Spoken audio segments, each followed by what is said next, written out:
وفاق کو اس کے ساتھ بیٹھ کے کیوں نہیں معاملات کو کول ڈاؤن کرنا چاہیے؟ مطلب یہ بڑا حساس معاملہ ہے۔ افغانستان آپ کی پولیٹیکل پوزیشن سیکورٹی ایشوز ہیں، اور میرے خیال میں ہر بات کے اوپر اسٹیبلشمنٹ کو گھسانا بھی ٹھیک نہیں ہے۔ پولیٹیکل لوگ کیوں نہیں ڈائلاگ اوپن کرتے؟ دیکھیں، ایک تو آپ نے افغانستان کی بات کی، تو آپ یہ ذہن میں رکھیں کہ افغانستان کے ساتھ یہ قبائلی علاقہ جات تھے، جو اب قبائلی علاقہ جات نہیں ہیں، اب وہ سیٹلڈ ایریاز ہیں، وہ ضلع بن گئے ہیں۔ لیکن اس سے پہلے قبائلی علاقہ جات جو ماضی کے قبائلی علاقہ جات تھے یا ایجنسیز تھی، وہاں پہ جو آپریشن ہوتا تھا وہ سارے علاقے وفاق کے زیر انتظام تھے۔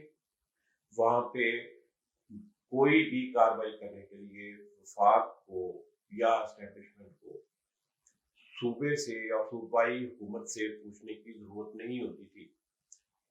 ابھی صورتحال تبدیل ہو گئی جب یہ علاقے جو ہیں اب صوبے کا حصہ ہے۔ اب صوبائی انتظامیہ وہاں پہ اس حد تک ہم لوگوں کی ذمہ دار ہے کہ جو معاملات ڈپٹی کمشنرز کے اور ڈی پی اوز کے، پولیس کے اور ضلعی انتظامیہ کے اندر آتے ہیں، اس حد تک وہ معاملات ان کے پاس ہیں۔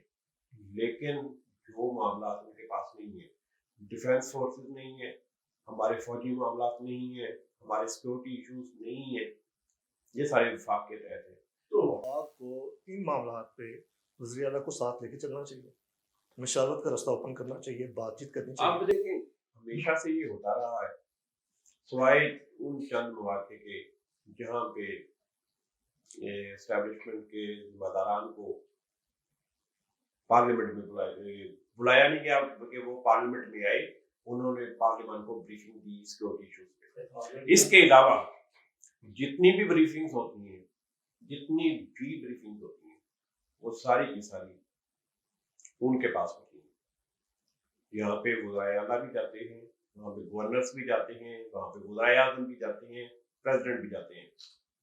کتنی دفعہ ہے وہ I S I had quarter میں بھی جا کے میٹنگز کرتے ہیں، وہ I S I had quarters میں بھی جا کے میٹنگ کرتے ہیں، وہ جی ایچ کیو میں بھی جا کے میٹنگز کرتے ہیں، وہ بہت سی بریفنگز این ڈی یو میں بھی ہوتی ہیں، اس کے علاوہ بھی بہت سے ادارے ہیں۔